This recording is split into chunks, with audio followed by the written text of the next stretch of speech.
Hi, New Life Church. My name is Allison Parker and I attend the Conway campus. And today we are talking about margin, and more specifically, we're talking about simplifying our spaces.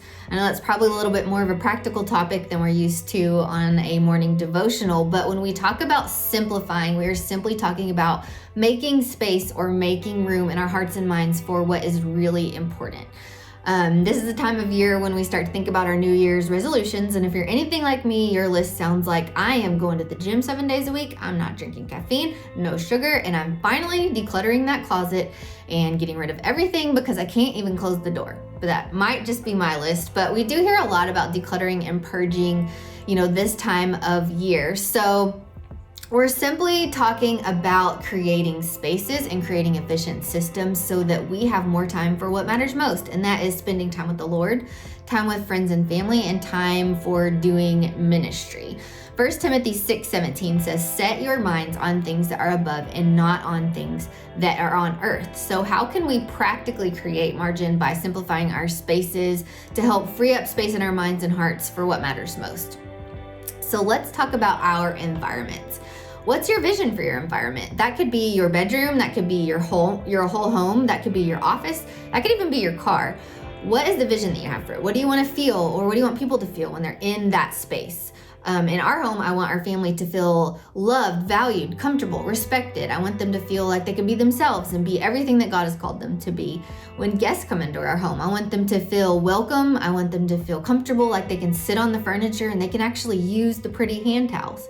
I want our home to feel organized, where we have day-to-day systems that work for us in our season of life, so we can come home, we can relax, unplug.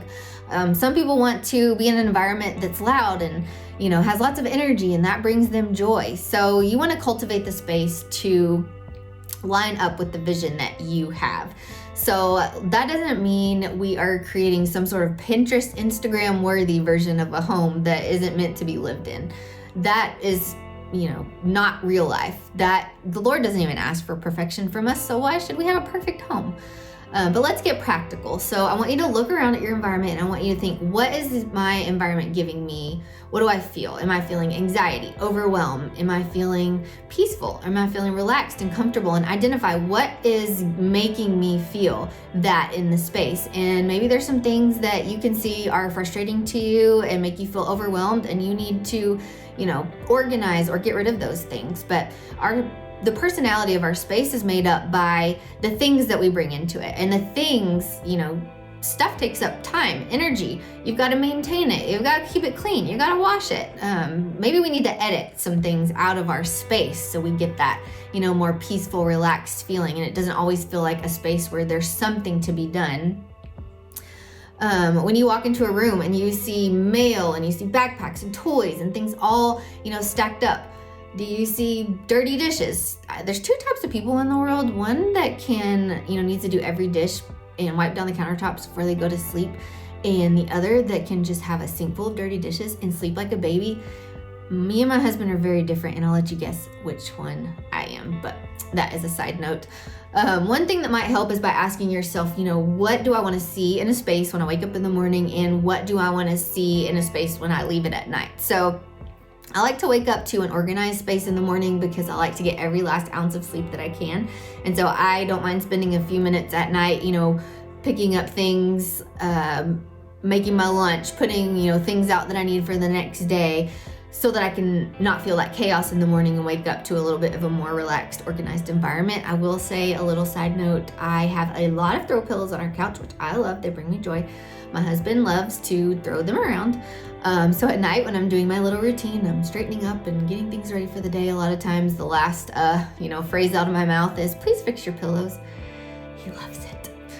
Anyway, maybe I need to ruthlessly edit some of those out of the way. But when you are, leaving your kitchen for the night, or you're leaving the living room, or you're leaving your office, do you want to see paper, everywhere? Do you want to see organized things spilling out of the drawers? Or do you want to leave your office, at the end of the day where your things are neatly stacked, your office drawers are organized, and you can come in and immediately be productive in the morning?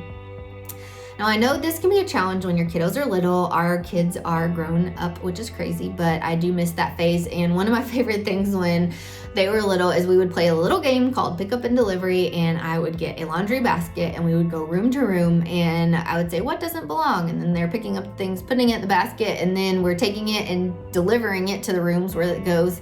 They're like little UPS workers, like delivering all over the house. It was fun.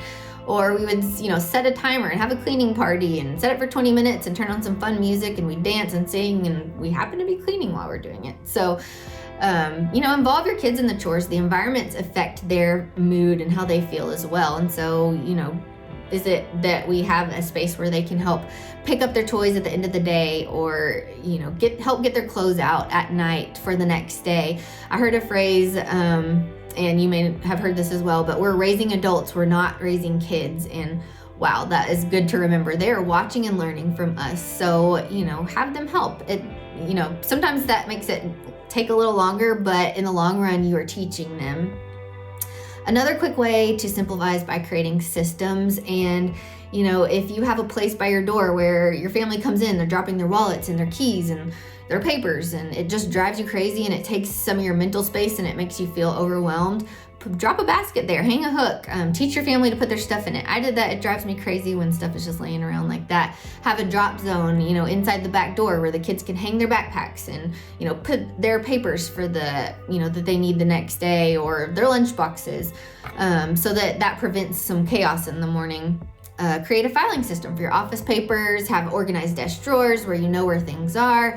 If there's something that you're constantly looking for, you're looking for scissors or kitchen utensils, those are places of frustration. Pinpoint on that and think, okay, I need to create a space for this, that we put things back, we know where they go, and that frees up some space in your mind when you're looking for those things. And again, it doesn't need to be some Pinterest-worthy closet of organized bins. It just needs to be something that works for you.